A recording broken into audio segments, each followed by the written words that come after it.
Welcome to this special edition of the pregame show, where we get an opportunity to talk with one of the true icons of Jackson State football. We're talking with Roy Curry, who was the quarterback of the 1962 Jackson State National Championship team. He was the MVP of the Orange Blossom Classic. Coach Curry, I want to welcome you into the pregame show. It is truly an honor to have you come in and talk to us. I wanted to start by asking,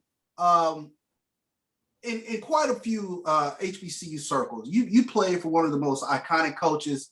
Some put Coach John Merritt, Big John Merritt, on the Mount Rushmore of coaches in terms of all that he's done within the HBCU ranks at Jackson State and Tennessee State. But I wanted to start off by asking you, what was it like to be recruited by Big John Merritt and then to be coached by him? That was a wonderful day. I mean, a wonderful day. I never will forget. Bright, sunshiny day. He and I got together. And we were outside at the back of our school, Higgins High School in Clarksdale, Mississippi. And he discussed me being the quarterback at Jackson State. Say he had 2 or 3 guys there, and they were outstanding, but he think that I could add on to the quarterback position. So I said, hey, I love to come to Jackson State.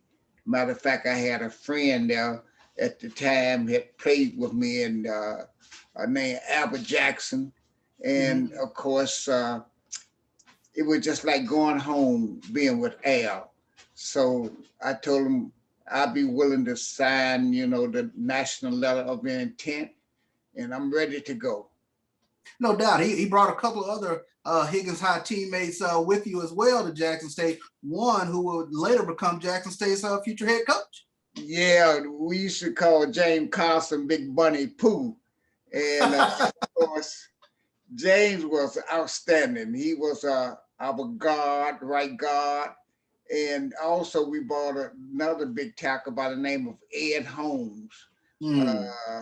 Ed Holmes had a lot of injuries, so it didn't work out too well for him. But James Carson was there to the end, an outstanding football player. No doubt about it. You also played during your time at Jackson State with another iconic teammate in Willie Richardson from Greenville, Mississippi, Coleman High. Your friendship with Willie Richardson, he's such an icon in Jackson State sports. Just talk about playing with him, because everything that I've read, Willie Richardson was the precursor to Jerry Rice. You're telling the truth. And one thing I can say is that Willie and I had played all through high school against each other in football and basketball. And Willie Richardson probably was one of the greatest athletes during that particular time. I mean, he was outstanding. I mean, like one of my friends used to say, he could catch a BB in the dark. So Willie, all you have to do is just throw the ball out there and he will fight for it and get it. Of course, he had a brother there. We had 2 brothers there at the time, Gloucester Richardson and Thomas Richardson. All 3 of them played professional football. But I had great receiver, Al Greer, who was another great receiver, Danny Pride. All these guys played professional football. We had a guy we used to call Picayune because he was from Picayune. His name was Arthur Turner. We just had great receivers. In the backfield, I had 3 of the most explosive back, and Chico Jordan, Speedy Duncan, and Lewis McRae. And all of them were just outstanding. So I was surrounded by great ball players. I really surrounded by great ball players. Up on the line, I had Big Papa Hayes. I had James Carson, William Robertson. We had outstanding ball players all the way around. But Willie, let me say this. Willie was our leader, even though he was a receiver, and we went as Willie went. And of course, all I have to do is just put it out there, and of course, he'll take care of the rest. When you talk about some of your teammates, and I'm really curious about this time period. Jackson State joins the SWAC in the late 50s, 1958, and so this is sort of the dawning of Jackson State football in terms of what we know today, in terms of these teams that start to form.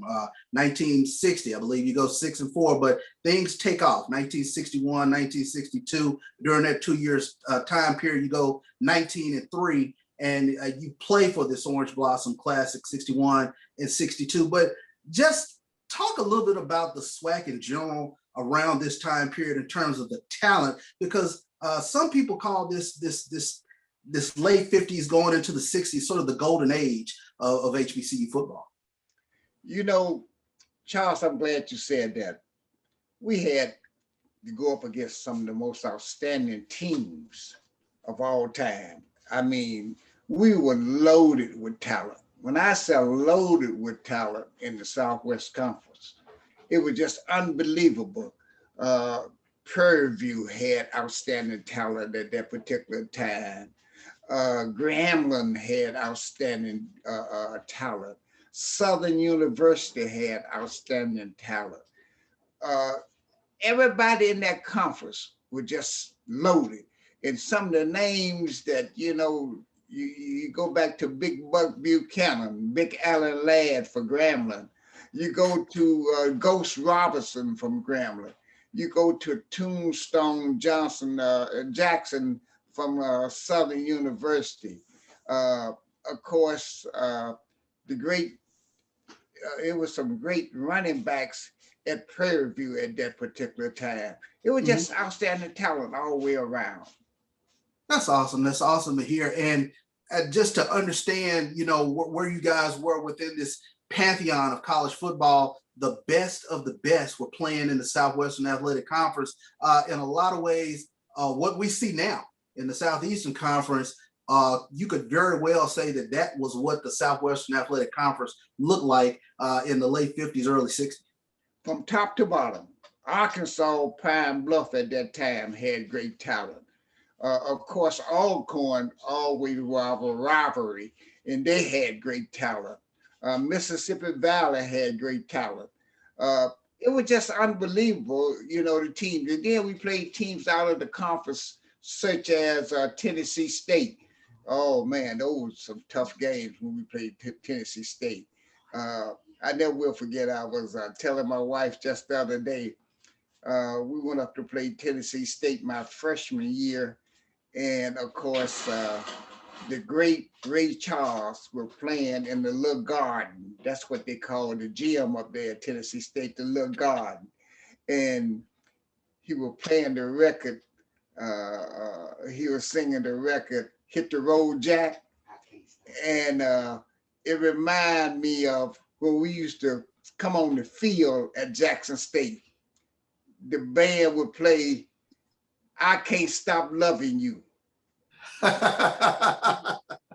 After we put it on, whoever we were playing, we beat them up. Then they'll play Hit the Road Jack. Yeah, that's man. All right.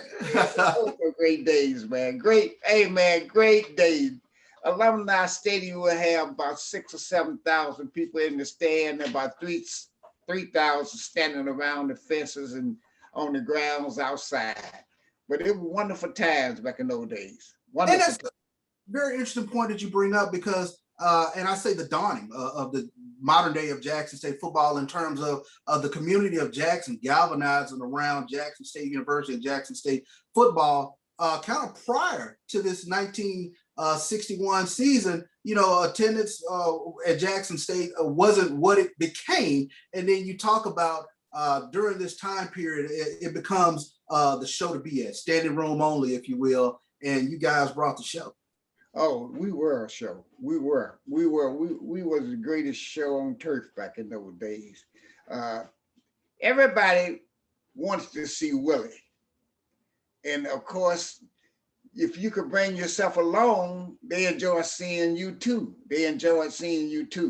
But everybody wanted to see Willie, and Willie would put on a show. I'm telling Mhm. you, he would put on a show. Willie made All American all 4 years that he was there, Mhm. and of course, he was my best friend. My best friend, because like I said, we've been knowing each other ever since 10th grade in high school. But what people don't know about Willie, Willie was a hell of a basketball player, a hell of a Mm. basketball player. He could have easily been on the varsity team at Jackson State as on the football team.